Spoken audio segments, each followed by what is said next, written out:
आप जैसे लोगों के कारण ही देश बर्बाद हो रहा है। अब मीडिया में घर से जाओ बाहर, बस ये तरीका है बात करने का। तुम्हारे घर आकर तुमको सुनाऊंगा मैं, बैठ जाओ। मैं इस देश में किसी का दाढ़ी नोचने, किसी का टोपी उतारने के लिए पैदा नहीं लिया। एक टीवी चैनल से मुझे फोन आया कि आज डिबेट में आपसे शुरू करूंगा। सर एक बात आपसे बतानी थी। डिबेट में जो एक मेरे मित्र अंसार रजा जी आते थे, तो अंसार रजा आ रहे हैं, मेरी उनसे बात हो गई है। उनको क्या बोलना है मैंने बता दिया। थोड़ा सा आप उग्र हुए, आप बहुत शांत रहते हैं, अच्छा नहीं लगता। तो मैं कहा कुछ बता तो दीजिए, तो मैं ऐसा उग्रता दिखाऊंगा। तो कुछ अभद्र बर्बरतापूर्ण शब्द उन्होंने मुझे कहा बोलने के लिए, दाढ़ी के ऊपर, टोपी के ऊपर। मैं कहा बहुत अच्छा, मैं जरूर बोलूँगा, कुछ और है तो बता दीजिए। फिर आधे घंटे बाद मैंने उसको फ़ोन किया कि ये काफ़ी नहीं है, कुछ और बताइएगा। कहा सर अब आप जो बोलना है बोल दीजिए, आप दोनों झगड़ा करेंगे, मैं बीच बचाव करूँगा, फिर डिबेट हिट जाएगी, आप भी ट्रेंड करेंगे ट्विटर पर, मैं भी करूँगा। मैं इस देश में किसी का दाढ़ी नोचने, किसी का टोपी उतारने के लिए पैदा नहीं लिया। मैं राष्ट्रीय स्वयंसेवक संघ का स्वयंसेवक हूँ, मैं अपनी जिम्मेदारी को समझता हूँ। आप बैठ जाइए, नहीं आपको सुनना है तो बाहर चले जाइए। आप जैसे लोगों के कारण ही देश बर्बाद हो रहा है। अब मीडिया में कहाँ से आते हैं? घर से जाओ बाहर, बात करने का बस ये तरीका है बात करने का। बैठ जाओ, मैं 1 घंटे बोलूंगा तुम्हें, तुम्हारे घर आकर तुमको सुनाऊंगा मैं। बैठ जाओ, बैठ जाओ। ये कौन लड़का? देखिए यही है आप अरे सुनिए तो आप राकेश जी बहुत अच्छा, बहुत बेहतरीन बोल रहे हैं। मैं उनसे बात करूँगा, आप इसको बैठाइए, नहीं तो मैंने छोटे से एलिमेंट हैं, गलती इस बच्चे की नहीं है। इसके माथे में जो जहर बो दिया गया है, चाहे मीडिया के द्वारा, अखबारों के द्वारा, घर में पड़ोस से वो जहर निकल रहा है। तो मैं इतना कहना चाहता हूँ, हम मिले जुले एक साथ रहें, हिंदुस्तान एक साथ चलेगा, एक साथ रहेगा। इसका future of Muslim is future of India. प्यारे मित्रों, एक छोटी सी कहानी मैं सुनाता हूँ, क्योंकि जब हम वास्तविकता से दूर होकर बात करते हैं तो किसी निष्कर्ष पर नहीं पहुंच पाते हैं। पुरानी बात है, जब मैं राज्यसभा में नहीं था, एक टीवी चैनल से मुझे फ़ोन आया। टीवी चैनल पर तो मेरा एक व्यवसाय बन गया था, 4 बजे से लेकर 11 बजे तक बैठने का। आया कि आज डिबेट मैं आपसे शुरू करूंगा। मैं दिल्ली विश्वविद्यालय की रतन टाटा लाइब्रेरी में पढ़ता था, वहीं बैठा हुआ था। मैं खुश हुआ कि डिबेट जब शुरू होता है थोड़ी महत्व मिलती है। फिर जिसने कहा डिबेट शुरू करूँगा, एक राष्ट्रीय चैनल था, मैं नाम बताना अनुचित है, वो कुछ पॉज लिया, कुछ बोलना चाहता था लेकिन बोल नहीं पाया। आधे घंटे बाद फिर फोन आया कि सर डिबेट आपसे ही शुरू होगी। मैं कहा तो आपने बता ही दिया। आधे घंटे बाद फिर फोन आया। मैं कहा देखिए मैं लाइब्रेरी के अंदर हूँ और बार बार आप कह रहे हैं, कुछ बात है क्या? कहा सर एक बात आपसे बतानी थी। डिबेट में जो एक मेरे मित्र अंसार रजा जी आते थे,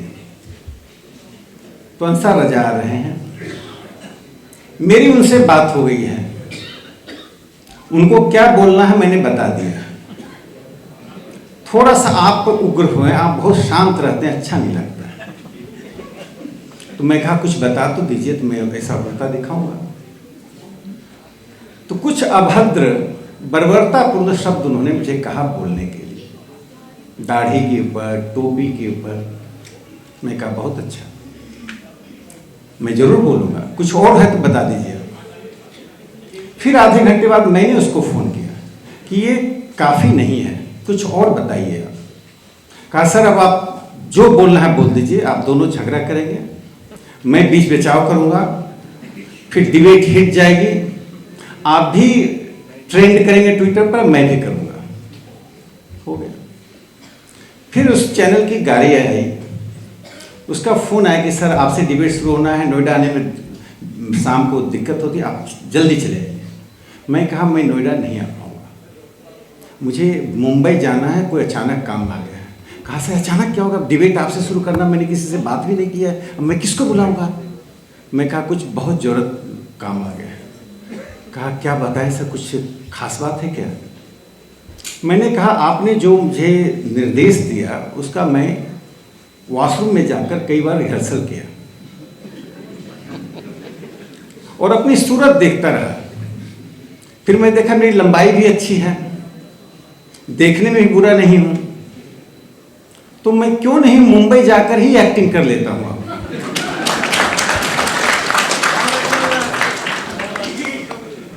मैं इस देश में किसी का दाढ़ी नोचने, किसी का टोपी उतारने के लिए पैदा नहीं लिया।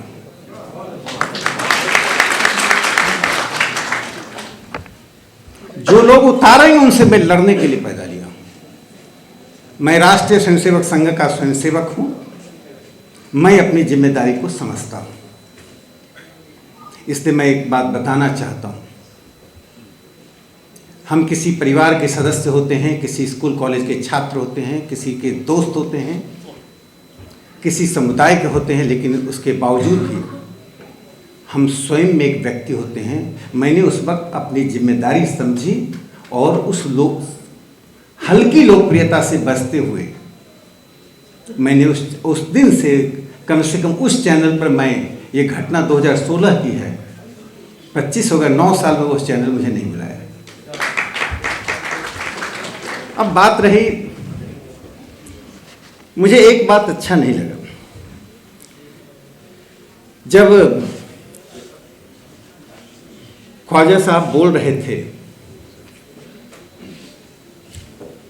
तो बहुत धैर्य के साथ सुना, लेकिन अंत में कुछ लोगों का धैर्य टूटने लगा।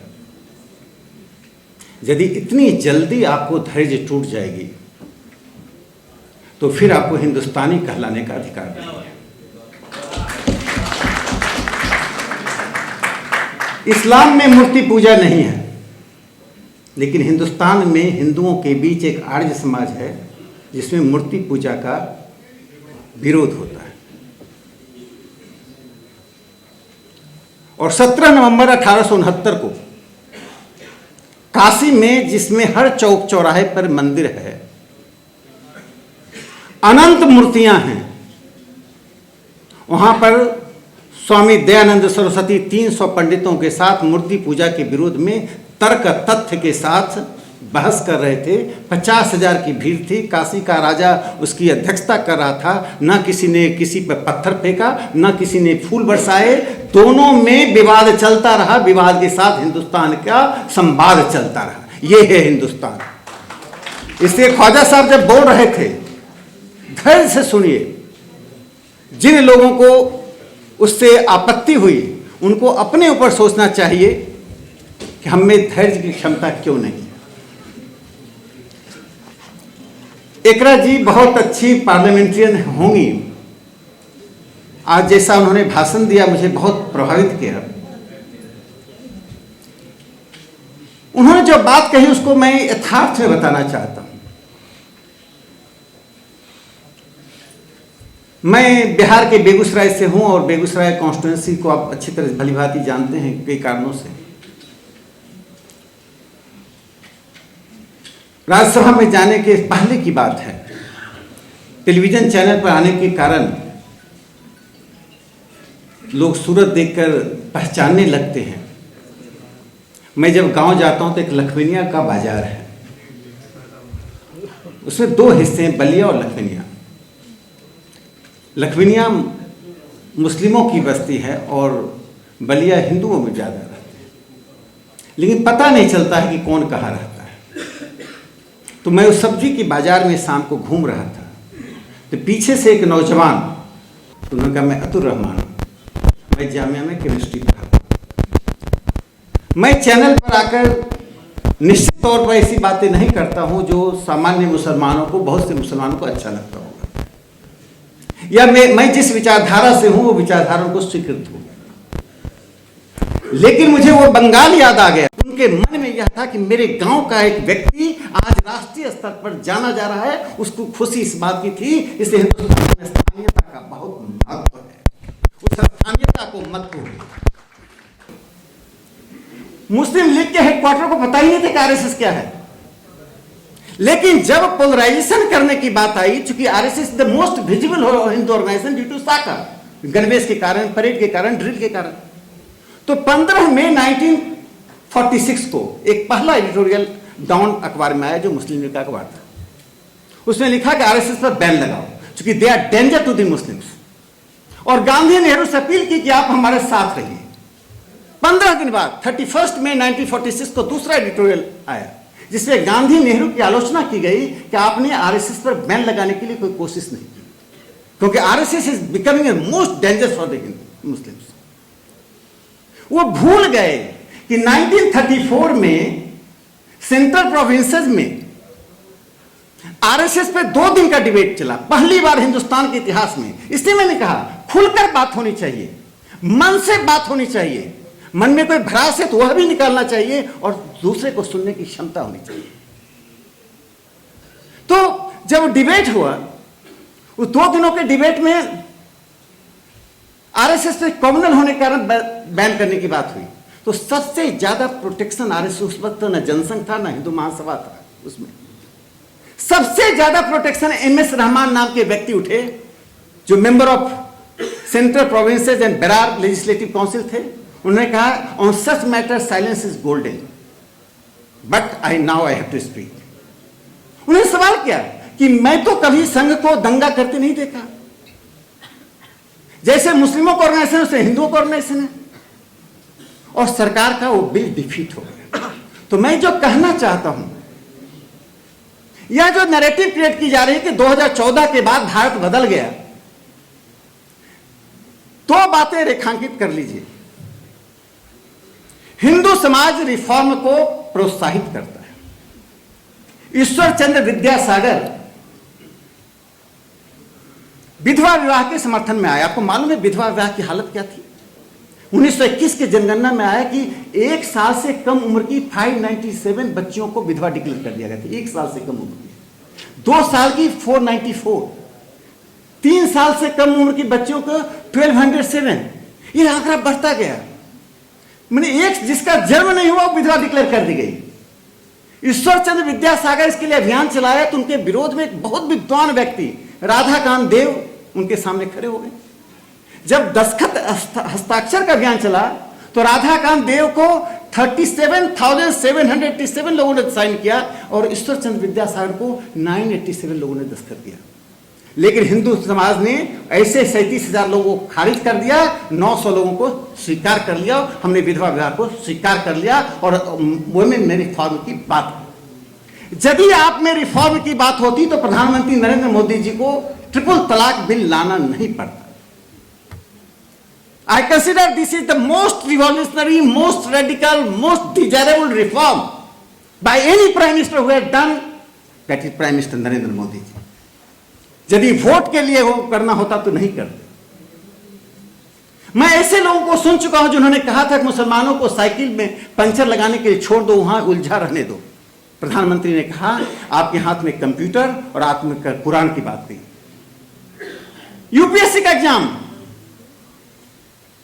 ए फैजी साहब, अब हमारी बात मत मानिए, ट्रिपल ए फैजी, ए फैजी साहब थे।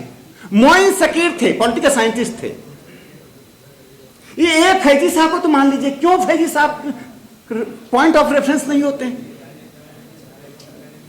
और तजामुल हुसैन साहब, तजामुल हुसैन बिहार के पटना सिटी से थे। संविधान सभा में उन्होंने क्या कहा? The term and concept of minority is a British term. Britishers have gone with this term and concept has gone. Please throw this term from the dictionary. इस शब्द को अपने शब्दकोश से फेंक दीजिए। Because I worship the same God with different name, that does not make me a minority. We are one. Doctor S C Mukherjee थे, आस्था से ईसाई थे, प्रैक्टिसिंग मुस्लिम थे, vice chairman of Constituent Assembly. उन्होंने क्या कहा? If we want to make one nation, one people, we cannot dare to accept any community on the basis of religion as a majority and minority. इसलिए मैंने कहा कि हिंदुस्तान में हम सबको एक साझा प्रयास करना चाहिए, और साझा प्रयास में सामाजिक सुधार भी आता है। और कितना हम एक दूसरे से मिलते हैं। जो Muslim middle class is betraying the Muslim community, मैं इतना कहूँ, जो मुस्लिम मिडिल क्लास को मध्यम वर्ग को भूमिका निभानी चाहिए थी, वो मध्यम वर्ग भूमिका नहीं निभा रहा। मुस्लिम, ये पूरी लड़ाई सांप्रदायिकता की लड़ाई को मैंने देखा है, ये कुलीनों को अवसर की लड़ाई है। Communalism travels from metropolitan cities to be great city then the villages.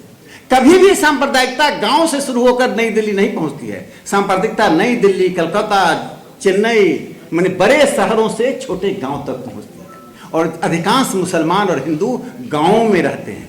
तो दोषी वो नहीं है, दोषी सांप्रदायिकता के लिए वो कुलीन वर्ग है, ये एलीट क्लास है, ये अवसरवादी क्लास है, जो अपने अवसर के लिए आम मुसलमानों को इसके लिए मोहरा बनाते हैं। कृपया उसको मोहरा मत बनाइए। और अंत में मैं एक बात कहकर अपनी बात समाप्त करता हूं कि एक बड़ी रोचक घटना घटी। एक बार घटना यह घटी कि मैं कॉलेज में टीचर इंचार्ज था, और जाहिर है दिल्ली विश्वविद्यालय में अधिकांश उस वक्त शिक्षक जो थे वो एक खास विचारधारा, वामपंथी विचारधारा से थे, राजनीतिक विज्ञान में। एक महिला मेरे पास आई एडमिशन के लिए, मैं टीचर इंचार्ज था, उस वक्त हाथों से ही होता था, तो मैंने उसका एडमिशन के लिए कर दिया, जगह थी। गया तो प्राचार्य के कमरे से वापस आ गया कि एडमिशन रोक दो। सीटें थी, कहा कि कुछ सीटें हम बचा कर रखेंगे बाद के लिए, मना कर दो, एडमिशन नहीं हो। मैंने उस महिला का नाम भी नहीं देखा था, मैंने बच्चे का मार्क्स देखा, योग्यता देखी, उसके अलावा मुझे कुछ देखने की जरूरत नहीं थी। जाहिर है यहाँ कोई अफगानिस्तान का, अमेरिका का व्यक्ति तो अप्लाई करेगा नहीं, क्यों मैं अपना समय खराब करूं। मैंने कहा एडमिशनों का, फिर रोने लगी, सर आज लास्ट डेट है, अब वहां से मना हो रहा है। मैंने लिख के दिया कि kindly I refer this case to the council, जो हमारी काउंसिल थी उसमें रेफर कर रहा हूँ, क्योंकि जब सीट है तो क्यों नहीं एडमिशन होगा। इसके पहले मेरे एक मित्र थे, मैं नाम नहीं बोलूंगा, पत्रकार, बड़े अंग्रेजी पत्रकार रहे हैं, उनके बच्चे के एडमिशन के लिए मैं प्रिंसिपल से झगड़ चुका था, वो भी खास करके मुस्लिम ही थे, उनका एडमिशन मैंने कराया था। तो दो शिक्षकों ने, जो ऐसे तो वामपंथी थे और मंच पर आकर बहुत सेकुलरिज्म की बात करते हैं, उन्होंने कहा कि राकेश सिन्हा पागल हो गया क्या, दोनों केस के लिए लड़ रहा है, दोनों मुसलमान है, वो तो आरएसएस का है। यानी मैं आरएसएस का था तो मुसलमानों को खोज खोज कर मैं चाकू मारूं, उनको अवसरों से वंचित करूं। यह जो परसेप्शन है, अंत में उस बच्चे का एडमिशन हुआ, और उसने कहा सर ऊपर से विरोध है तो मेरी बच्ची कैसे पढ़ेगी। तो फिर मैंने फोन करके बगल के कॉलेज उसका एडमिशन कराया। देखिए, हमारे परसेप्शन हो सकते हैं, अनेक तरह की बातें हो सकती हैं। तो जो एक शब्द का जो प्रयोग किया गया यहाँ पर, हमारे विरोधी, हम विरोधी नहीं है, हमारा दृष्टिकोण अलग है। विरोधी होने का मतलब हम आपके अस्तित्व को मिटा देना चाहते हैं। राजनीतिक पार्टियां एक दूसरे को अस्तित्व को मिटाएं, अस्तित्व को बनाएं। हम समाज के लोग, हम उस राजनीति को लेकर आगे बढ़ेंगे जिस राजनीति में हम कदम बढ़ाएंगे, स्थान स्थान पर झगड़े को सुलझाएंगे, और एज अपने व्यक्तित्व के रूप में हम समस्या का समाधान करेंगे। यदि ऐसा नहीं किया तो ये नैरेटिव बना बनाकर काल्पनिक शत्रु पैदा करके हमें लड़ाते रहेंगे, हम लड़ते रहेंगे। और जो बात आपने कही, 75 साल से जो समस्या के लिए आप लड़ रहे हैं, वो समस्या वैसी बनी रहती है। समस्याओं को खड़ा करने की आवश्यकता नहीं है, समस्याओं को समाधान करने की आवश्यकता है। इसलिए एक दूसरे से मिलें, जुलें, बातें करें। और जो प्रधानमंत्री नरेंद्र मोदी जी के जो मैंडेट को जो रिजेक्ट करते हैं, क्यों आरएसएस कहीं से मैंडेट रिजेक्ट करते हैं, मैं आपको बता देना चाहता हूं कि 31% टॉयलेट्स गए हैं मुसलमानों के पास। 80 करोड़ लोगों को चावल और गेहूं मिल रहा है। सच्चर कमेटी ने कहा सबसे गरीब मुसलमान हैं, तो जाहिर है 80 करोड़ में सबसे ज्यादा मुसलमानों के घर में चावल गेहूं चाहिए। तीसरी बात, आप बैठ जाइए, नहीं आपको सुनना है तो बाहर चले जाइए। आप जैसे लोगों के कारण ही देश बर्बाद हो रहा है। अब मीडिया में कहां से आते हैं, घर से जाओ बाहर बात करने का। बस ये तरीका है बात करने का। बैठ जाओ। मैं 1 घंटे बोलूंगा तुम्हें, तुम्हारे घर आकर तुमको सुनाऊंगा मैं। बैठ जाओ, सुनो भाई, ठीक बैठ है। जाओ। अरे भाई, ये कौन लड़का, देखिए यही है। आप अरे सुनिए तो, आप राकेश जी, बहुत अच्छा, बहुत बेहतरीन कॉल है। मैं उनसे बात करूँगा। आप इसको बैठाइए, नहीं तो मैंने आप बैठो। आप बहुत अच्छा Rakesh ji, don't please Rakesh sir, बहुत ही अच्छा। चुप हो जाओ यार, बोलिए सर, बोलिए सर, बोलिए। ये सारे लोग मिस्मराइज हो रहे हैं, सुन रहे हैं। बस मैं अंत में ये कहना चाहूंगा वंडरफुल। कि ऐसे जो छोटे से एलिमेंट हैं, गलती इस बच्चे की नहीं है। इसके माथे में जो जहर बो दिया गया है, चाहे मीडिया के द्वारा, अखबारों के द्वारा, घर में पड़ोस से वो जहर निकल रहा है। तो मैं इतना कहना चाहता हूँ, हम मिलें जुलें, एक साथ रहें। हिंदुस्तान एक साथ चलेगा, एक साथ रहेगा। इसका future of Muslim is a future of India. इसी के साथ हम चलें और इसी के साथ हम रहें। धन्यवाद।